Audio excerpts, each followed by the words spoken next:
Hi, இன்னைக்கு சூப்பரான ஒரு பருப்படை, அதாவது தவளை அடை ரெசிபி தான் பார்க்க போகிறோம். உள்ள சாஃப்டாகவும் வெளியே கிறிஸ்பியாகவும் ஒரு டேஸ்டியான தவளை அடை ரெசிபி. இதுக்கு தேவையான இன்க்ரீடியன்ட்ஸ்னு பார்த்தீங்கன்னா 1 கப் கடலைப்பருப்பு, 1 கப் துவரம் பருப்பு, 2 கப் போல் இட்லி அரிசி எடுத்துக்கோங்க. அவ்வளோதான். இது எல்லாத்தையும் நல்லா வாஷ் பண்ணிவிட்டு ஒன்றாவே ஒரு 4 ஹார்ஸ் கிட்ட ஊற வச்சுக்கோங்க. இது நல்லா ஊறினதுக்கப்புறமா இது கூட கொஞ்சம் காஞ்ச மிளகா காரத்துக்கு ஏற்ற மாதிரி ஆட் பண்ணிக்கலாம். நான் 4 காஞ்ச மிளகாய் எடுத்திருக்கேன். ஒரு அரை ஸ்பூன் கிட்ட மிளகு எடுத்திருக்கேன். அடைக்கு தேவையான உப்பு, கொஞ்சம் மஞ்சத்தூள், பெருங்காயத்தூளும் எடுத்திருக்கேன். இது எல்லாமே சேர்த்து நம்ம ஒன்றா கொரப்பாக அரைச்சி எடுத்துக்கலாம். மிக்சிலையும் அரைக்கலாம், கிரைண்டரில் இன்னும் பர்ஃபெக்டாக இருக்கும். ஸோ இப்போ நம்ம ஊற வச்ச பருப்பு, அரிசி, இது கூட மிளகு எல்லாம் ஒன்றா சேர்த்து ஒரு 75% நல்லா கொரப்பாக அரைச்சி எடுத்துக்கலாம். ரொம்ப பேஸ்ட்டாக அரைச்சோன்னாலும் கல் மாதிரி இருக்கும் அடை. ரொம்ப முன்னாடியே எடுத்துட்டோம் அப்படின்னாலும் திருப்பி போடும்போது உடஞ்சிரும். ஸோ அதனால் கொஞ்சம் கொஞ்சமாக தண்ணி விட்டு ஒரு 75%க்கு ஒரு நொய் பதத்தில் அரைச்சி எடுத்துக்கோங்க. கொஞ்சம் கொஞ்சமாக தண்ணி விட்டுக்கோங்க. இப்போ இந்த அளவுக்கு நான் அரைச்சிருக்கேன்.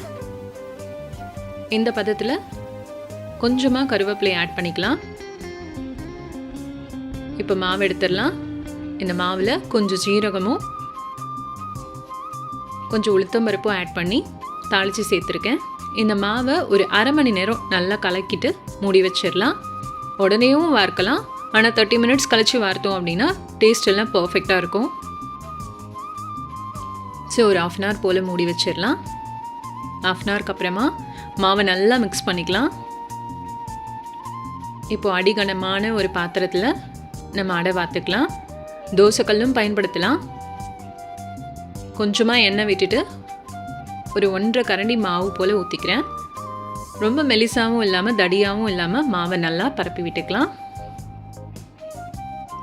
அவ்வளோதான். இது ஒரு மூடி போட்டு மீடியம் ஃப்ளேமில் நல்லா வேக விடலாம்.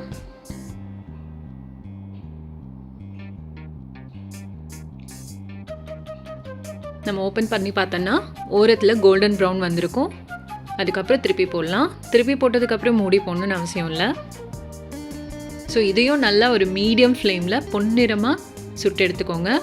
இது ரொம்ப டேஸ்டியாக இருக்கும். ஸோ இதுக்கு சைட் டிஷ்ஷாக ஒரு ஆனியன் சட்னி, இல்லைனா